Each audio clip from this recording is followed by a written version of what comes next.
একদিন এক চড়াই পাখি ফুরুত করে উড়ে সোজা এসে বসল হেথায় বুকু রাজার ঘরে। বুকু রাজা বেজায় খুশি চড়াই পাখি দেখে, মেঝের মাঝে ছড়িয়ে দিলেন মুড়ি মধু মেখে। দিনে দিনে 20টা চড়াই আসলো উড়ে সেথায়, বুকু রাজার বন্ধু হল নাম ঠিকানা ছাড়াই। কিছুদিন আগেও ছোট ছোট ছেলে মেয়েদের মুখে মুখে ফিরত এরকম হাজার রকমের ছড়া।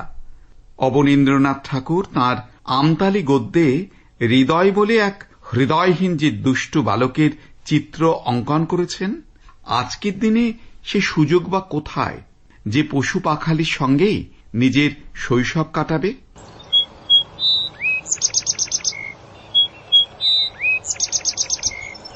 2010 সাল থেকে প্রতি 20শে মার্চ আন্তর্জাতিক মহল বিশ্ব চড়াই দিবস উদযাপন করছে। বুলবুল, ময়না, ফিঙে, বউ কথা কয়ের মতন চড়াইকেও আজ আর দেখা যায় না গৃহস্থের অঙ্গনে।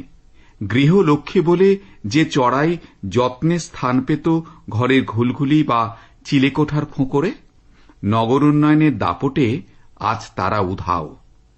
এই বিষয় নিয়ে বললেন বিশিষ্ট জীববৈচিত্র্য সংরক্ষক শ্রী স্বপন কুমার ঘোষ। কলকাতার গ্রিন প্ল্যানেট সংগঠনের মাধ্যমে তাঁরা কাজ করছেন ইউনাইটেড নেশনসের ডিকেড অন বায়োডাইভার্সিটি 2011 থেকে 2020, যা সংরক্ষিত করছে পরিবেশ থেকে ক্রমশ উধাও হয়ে যাওয়া পশু পাখিদের। এই চড়াই পাখি কমে যাওয়ার প্রধান যে কারণগুলোর মধ্যে প্রথম যে কারণটা আমরা পেয়েছি সেটা হচ্ছে আমাদের সিটির লাইফ চেঞ্জ হচ্ছে, মডার্ন যে ডিজাইনগুলো তৈরি হচ্ছে আমাদের বাড়ি, তাতে আমরা তাদের জন্য কোনো শেল্টার প্রোভাইড করছি না।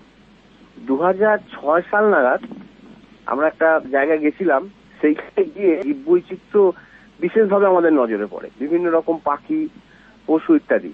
তো আমরা তখন জিজ্ঞেস করলাম যে এখানে চড়াই পাখি দেখতে পাচ্ছি না কেন। তখন একজন স্কুলের মাস্টারমশাই বললেন যে এখানে চড়াই পাখি একসময় খুব ছিল, কিন্তু ইদানিং আর দেখা যায় না। তারপর আমরা পর্যবেক্ষণ শুরু করি। লন্ডনে একজন বিখ্যাত অর্নিথোলজিস্ট ডক্টর ডেনিস হামারস্মিথ, তিনি এই বিষয়টা নিয়ে অনেকটা এগিয়েছেন এবং হাউস প্যারোজ যেটা বলছেন, ইন্ডিয়ান যে স্পিসিসটা আছে, যেটা বিশেষ করে বিভিন্ন শহরে এই চড়াই পাখিটা দেখা যায়, সেটা কমছে। এবং ওরা বলছে যে কমার প্রধান কারণ হচ্ছে র্যাপিড আরবানাইজেশন এবং কংক্রিটাইজেশন। অর্থাৎ চড়াই পাখি এমন একটা জায়গায় থাকতে পছন্দ করে যে আমরা জানি, ছোটবেলা থেকে দেখেছি যে দেয়ালের কোটরে বা বাড়ির ফাটলে ইত্যাদি জায়গায়। তো সেই পুরনো ধরনের বাড়ি খুব সংখ্যা কমতে শুরু করেছে আমাদের দেশে, আমাদের শহরে, এবং আমাদের শুধু না, ভারতবর্ষের সমস্ত শহরেই। এবং তা থেকে পর্যবেক্ষণ করতে গিয়ে আমরা দেখলাম যে তাদের থাকার জায়গার খুব অভাব পড়ছে। শুধু তাই নয়, থাকার জায়গার সঙ্গে সঙ্গে তাদের আর একটা জিনিসের অভাব ঘটছে, সেটা হচ্ছে যে পেস্টিসাইড ব্যাপক ব্যবহারের ফলে ইনসেক্ট কমে যাচ্ছে। চড়াই পাখি যখন ডিম দেয়, দেওয়ার পর বাচ্চা যখন ডিম থেকে বেরোয়, হ্যাচিং হয়, সেই সময় বাচ্চাদেরকে প্রথম ফুড হিসেবে ওরা ওই পোকামাকড় গুলো খাওয়ায়। তো সেইটার অভাব ঘটছে, যার ফলে আমরা এটা নিয়ে রিসার্চ করতে গেলাম এবং আমাদেরকে প্রচন্ড রকম ভাবে সহায়তা করলেন কল্যাণী মিউনিসিপ্যালিটির প্রাক্তন চেয়ারম্যান ডক্টর শান্তনু ঝা। উনি আমাদের বললেন যে আমার এখানে আপনারা 8টা ওয়ার্ডে এই চড়াই পাখি নিয়ে একটা রিসার্চ প্রোগ্রাম স্টার্ট করুন। একটা উৎসাহর বসে আমরা ওখানে একটা রিসার্চ শুরু করলাম এবং তাতে দেখলাম যে বিভিন্ন জায়গা থেকে যেটা বলা হচ্ছে যে চড়াই পাখি কমে যাওয়ার যে কারণগুলো আমরা প্রাথমিকভাবে চিহ্নিত করলাম বা যেটাকে নিয়ে আমরা এগোতে শুরু করলাম, যে সত্যি এই কারণগুলো কাজ করছে কিনা চড়াই পাখি কমে যাওয়ার, তাতে গিয়ে আমরা একটা জিনিস পর্যবেক্ষণ ধরা পড়লো। সেটা হচ্ছে ওরা যেটা বলছে যে মাইক্রো যে ওয়েভটা মোবাইল টাওয়ার বা কমিউনিকেশনের ক্ষেত্রে যেটা ছাড়া হচ্ছে, সেটা নাকি চড়াই পাখি সংখ্যা বা চড়াই পাখি শুধু না, অনেক পাখি কমে যাওয়ার একটা প্রধান কারণ।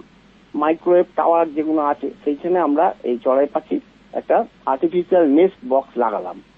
ওরা এখানে একটা টেম্পোরারি শেল্টার হিসেবে কাজে লাগায়, ডিম পাড়ে এবং সেই ডিম থেকে বাচ্চা ফুটিয়ে তারা আবার বেরিয়ে যায়। চড়াই পাখি খাবার পর কাঁকড় জাতীয় জিনিস খায় এবং তার সঙ্গে ইনসেক্টও খায়, কেননা ওই ডিমের খোলাটাকে পুরু করার জন্য। এটা ওদের একটা নেচারের মধ্যেই পড়ে, ফুড হ্যাবিটস এর মধ্যেই পড়ে। কিন্তু কিছু কিছু জায়গায় এই ইনসেক্টের অভাব ঘটার ফলে ওই ডিমের খোলাটা পাতলা হয়ে যাচ্ছে, যার ফলে ওদের পা লাগার সঙ্গে সঙ্গেই ফেটে যাচ্ছে।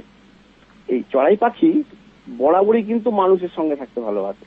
অ্যাকচুয়ালি ভারতবর্ষে আমরা 5 ধরনের হাউস প্যারো দেখতে পাই। একটা হচ্ছে স্প্যানিশ স্প্যারো, যেটা নেপাল এবং পাকিস্তান থেকে মাইগ্রেট করে ইন্ডিয়ায় আসে, নর্থ ইন্ডিয়াতে। আর একটা হচ্ছে সিং প্যারো, যেটা পাকিস্তান এবং ইন্ডাস ভ্যালি, যেটা সেইখানে এদের খুব পাওয়া যায়, এবং পশ্চিম ভারতেও এরা কিছু কিছু জায়গায় দেখতে পাওয়া যায়। আর একটা আছে ফাসেট প্যারো, যেটা আমরা হিমালয়ে দেখতে পাওয়া যায়। হাউস প্যারোস এর মধ্যে একমাত্র স্প্যারোস যারা কিনা আমরা যতদূর জানি গাছেতে এরা বাসা তৈরি করে। আর আরেকটা আছে ইউরেশিয়ান ট্রি স্প্যারোস, এরাও গাছে করে বাসা, কিন্তু এরা সাধারণত এদেরকে দেখতে পাওয়া যায় বাংলাদেশ বর্ডারে।